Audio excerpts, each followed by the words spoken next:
هننفذ في الفيديو ده مربع الجراني، وده أسهل مربع جراني ممكن نعمله. طريقته بسيطة جدا، ممكن نعمله بمجموعة من الألوان وممكن نعمله كله لون واحد، وليه تطبيقات كتيرة ممكن نعملها. مش بس بنستخدم الجراني في المفارش، بنستخدم الجراني في شغل كتير. أنا هنا ده بولوريو أنا كنت عاملاه بالمربعات بالشكل ده، وكنت عايزة انهي الظهر بتاع البوليرو بشكل تاني، فاستخدمت مربع الجراني الوحدة اللي بالشكل ده في ان انا عملت الظهر بتاع البوليرو كله بالمربع الجراني ده. عملت الكتف بتاعه بالمربع ده بنفس الالوان، وعملت الظهر بتاعه كله عبارة عن مربع جراني بالشكل ده كبير. فكان شكل البوليرو حلو خالص، وكان شكله جديد، وكان ظهره شكل ووشه شكل. فده تطبيق للمربعات الجراني ممكن نستخدمها.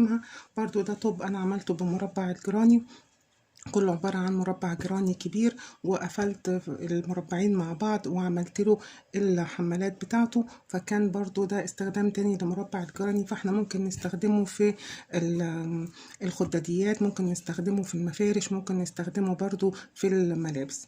هننفذ على طول الوحدة بتتكون من ايه، وهنعملها بلون واحد، وهنعملها برضو لو احنا هنستخدمها بمجموعة من الألوان. أول حاجة هنبتدي نعملها، هنعمل الدايرة اللي هنشتغل جواها، ودي أسهل طريقة نعمل بيها الدايرة. هنبتدي نعمل غرزة البداية، وهنرتفع 5 سلاسل. 1 2 3 4 5 سلاسل. عملنا 5 سلاسل، ابتدينا عقدة البداية، وبعد كده عملنا 5 سلاسل. هنيجي في أول سلسلة عملناها وهنخش فيها بالإبرة، وهنسحب الخيط وهنطلع من الحلقة اللي على الإبرة، وبكده نبقى كونا أبسط دايرة ممكن نشتغل جواها، وهي اللي هنشتغل جواها كل أساسيات المربع بتاعنا. هنرتفع على طول 1 2 3 سلاسل، وهنيجي في جوه الدايرة هنعتبر ال3 سلاسل دول أول عمود اشتغلناه، وهنخش جوه الدايرة وهنعمل تاني 2 عمود بلفة. هي غرزة الجراني في النموذج ده بتتكون من 3 عمود بلفة. هبقى عملنا الدايرة 5 سلاسل وقفلنا في السلسلة الأولانية، وبعدين ارتفعنا ب3 سلاسل وعملنا جنبيها 2 عمود بلف. هنعمل بعد كده 1 2 3 سلاسل، وفي نفس الدايرة اللي احنا عملناها هندخل جواها تاني وهنعمل تاني 3 عمود بلف. 1 عمود بلفة، هنلف الخيط على الإبرة ونخش في نفس الدايرة ونسحب الخيط ونطلع 2 عمود بلفة. هنلف الخيط على الإبرة ونخش جوه الدايرة وهنعمل تاني عمود بلفة. يبقى احنا عملنا 3 عمود بلفة، 3 سلسلة، 3 عمود بلفة في نفس الدايرة. هناخد تاني 3 سلسلة وهنخش برضو جوه نفس الدايرة، واحنا واخدين خيط البداية معانا عشان الشغل بتاعنا يبقى نضيف. هنلف الخيط على الإبرة وهنخش جوه الدايرة وهنسحب ونعمل عمود بلفة، 2 عمود بلفة، 3 عمود بلفة، 3 عمود بلفة. احنا كده عملنا 3 مجموعات، 3 عمود بلفة، 3 سلسلة، 3 عمود بلفة، وهنعمل تاني 3 سلسلة، 1 2 3، وهنخش برضو جوه نفس الدايرة وهنعمل 3 عمود بلف. 1 نلف الخيط على الإبرة ونخش جوه الدايرة ونسحب الخيط ونطلع نعمل 2 عمود بلفة. هنلف الخيط جوه الإبرة ونخش في نفس المكان ونسحب الخيط وهنعمل 3 عمود بلفة. احنا كده كونا 4 مجموعات، كل مجموعة بتتكون من 3 عمود بلفة بينهم 3 سلسلة. بعد كده هنرتفع 1 2 3 سلاسل، وهنيجي في أول ارتفاع كنا عملناه كان 3 سلاسل، هنخش في السلسلة رقم 3 فوق وهنقفل فيها بمنزلقة، وهنخش في تاني سلسلة وهنعمل تاني عمود بلفة وهنعمل تاني منزلقة، وهنخش في تالت عمود بلفة وهنسحب الخيط وهنعمل 3 منزلقة. ليه عملنا 3 منزلقة؟ عشان أنا عايزة أخش في الفراغ ده اللي هشتغل فيه السطر التاني في المربع بتاعي، هخش جواه وهسحب الخيط وهعمل منزلقة. كده أنا كونت أول سطر في المربع بتاعي. هشتغل ازاي بعد كده؟ هرتفع 1 2 3 سلسلة. هشتغل في ال4 مربعات اللي تكونوا في الأربع فراغات اللي تكونوا أربع الجوانب بتوع المربع هشتغل فيهم إيه؟ هشتغل 3 عمود بلفة، 3 سلسلة، 3 عمود بلفة.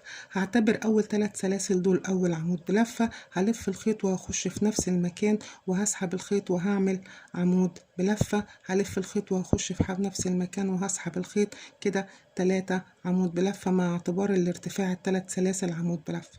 هعمل 3 سلاسل، 1 2 3، وهخش في نفس المربع اللي انا شغالة فيه، نفس الفراغ اللي انا شغالة فيه، وهسحب الخيط وهطلع اعمل تاني عمود بلف وتاني عمود بلفة، 3 عمودين بلف. هنا غرزة الجيراني بتتكون من 3 عمود بلف، يبقى في اول كورنر كونت 3 عمود بلفة، 3 سلسلة، 3 عمود بلفة. هاخد سلسلة واحدة بس، هي بتبقى مقدار المسافة ما بين المربع ده والمربع ده، باخد سلسلة، هلف الخيط على الإبرة وهخش في الفراغ التاني على طول وهعمل نفس المجموعة، 3 عمود بلفة، 3 سلسلة، 3 عمود بلفة. ادي 2 عمود بلفة، ادي 3 عمود بلفة. في نفس المكان هعمل 1 2 3 سلسلة، وفي نفس المكان برضو هدخل تاني وهعمل 3 عمود بلفة. ادي 1 2 عمود بلفة، 3 عمود بلفة. كده اتكونت معايا الزاويتين الاولانيين للسطر التاني في المربع الجيراني. هاخد سلسلة وهتنقل للفراغ رقم 3 وهكون فيه نفس المجموعة، 3 عمود بلفة، 3 سلسلة، 3 عمود بلفة،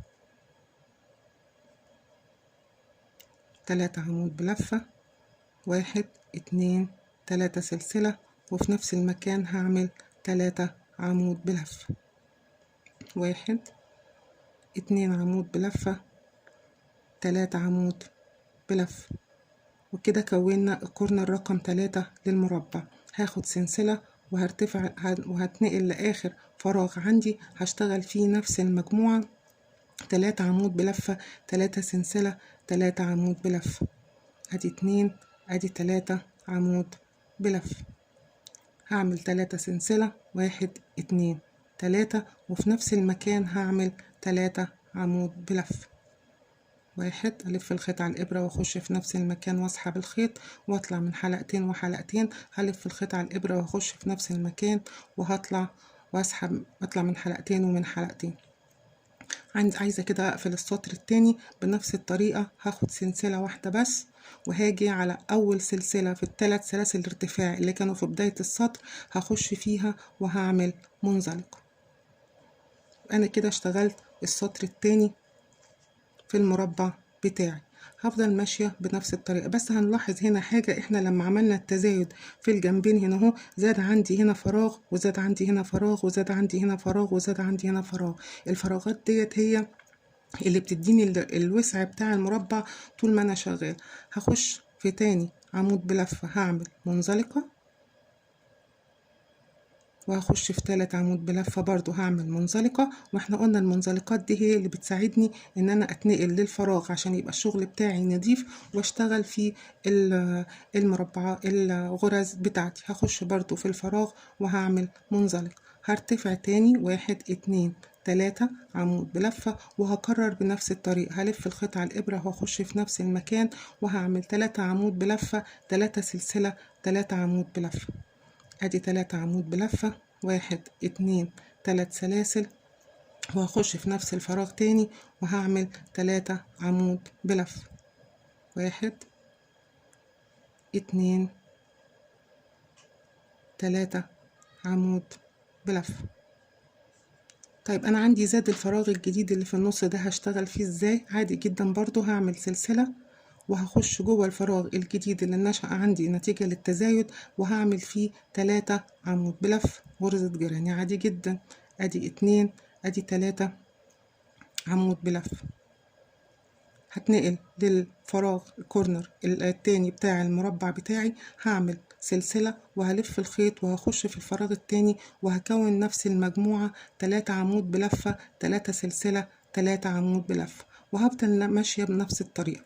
وعلى القناة أنا عاملة مجموعة فيديوهات ازاي نعمل غرزة العمود بلفة وغرزة السلسلة وغرزة المنزلقة، وممكن نرجع لهم لو عايزين نشوف اي غرزة من الغرز دي. في مجموعة برضو غرز جديدة حلوة خالص معمولة في القناة، غرزة حرف الفي وغرزة رجل الغراب وغرزة البريد الامامي والبريد الخلفي، كلها موجودين وموجود تطبيقات ليها. ادي كده انا كونت الكورنر التاني للمربع بتاعي. برضو همشي بنفس الطريقة، هاخد سلسلة والف الخيط على الابرة وهخش في الفراغ اللي بعديه واكون 3 عمود بلف. اسحب الخيط من على الابرة واطلع من حلقتين وحلقتين. هتنقل للكورنر رقم 3، هاخد سلسلة والف الخيط على الابرة وهخش في نفس المكان، وهفضل ماشية بنفس الطريقة لحد ما اوصل لحد الكورنر الاخير. هكمل انا لحد الكورنر التاني وهرجع لكم هقول لكم لو عايزين نغير اللون هنغير اللون ازاي.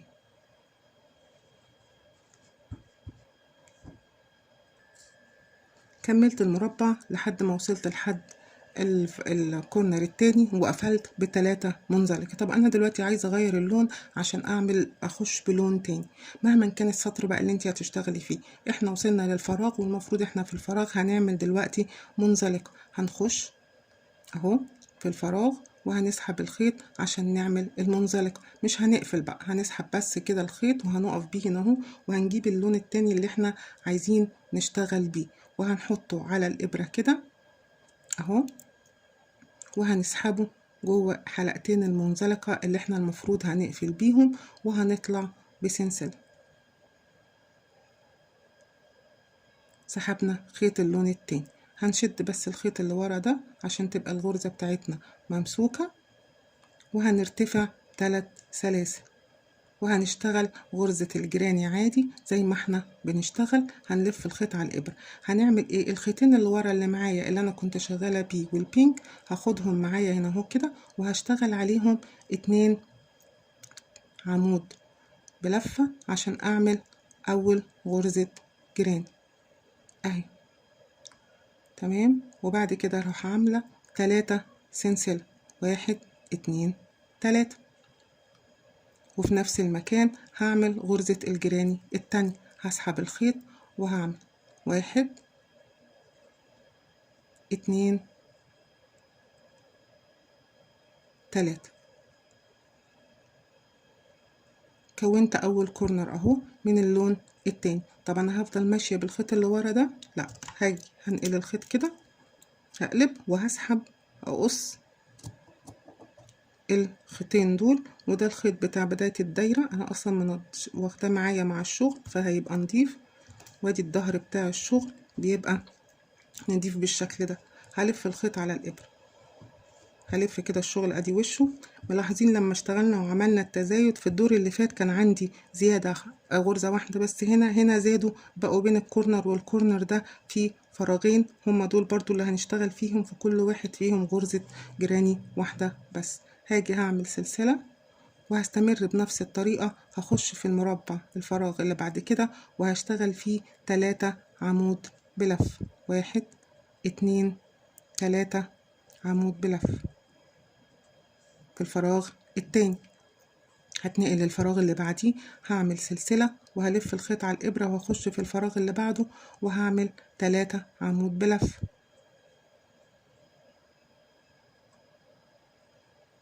3 عمود بلف. وصلنا لحد الكورنر، هعمل سلسلة وهلف الخيط على الإبرة وهخش في الكورنر وهشتغل المجموعة بتاعتي.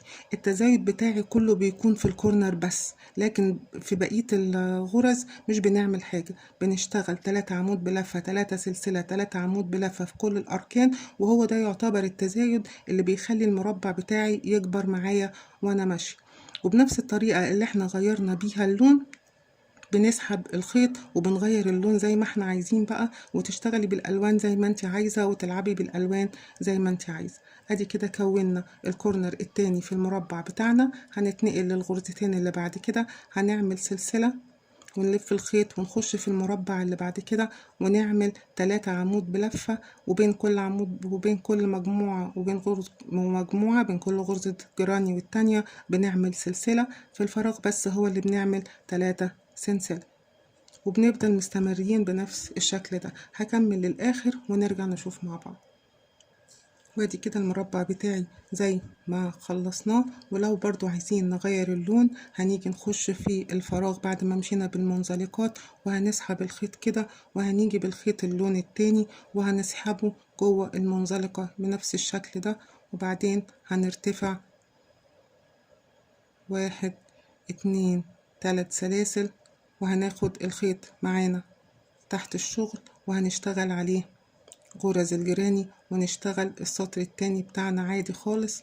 1 2 3، وهنكمل بنفس الطريقة اللي عملنا بيها، وهنقص الخيط ورا وهنشتغل ونطلع بالجيراني بالألوان اللي احنا عايزينها. ده تطبيقه لما عملناه في الصوف بلونين، وده تطبيقه في القطن لما عملناه برضو بلونين، وده تطبيقه بلون واحد. سهل جدا وممكن انفذه ببساطة، وتغيير الالوان فيه بيبقى سهل، والشغل بيبقى نضيف من ورا والشغل بيبقى نضيف من قدام. وممكن تنفذيه بالطريقة اللي تعجبك وبالالوان اللي تعجبك، وتنفذيه في نماذج كتير وفي شغل كتير. اشتغلوا وتبسطوا بشغلكم، ولو في اي تعليقات سيبوها لي في الكومنتات. وده كان فيديو النهارده.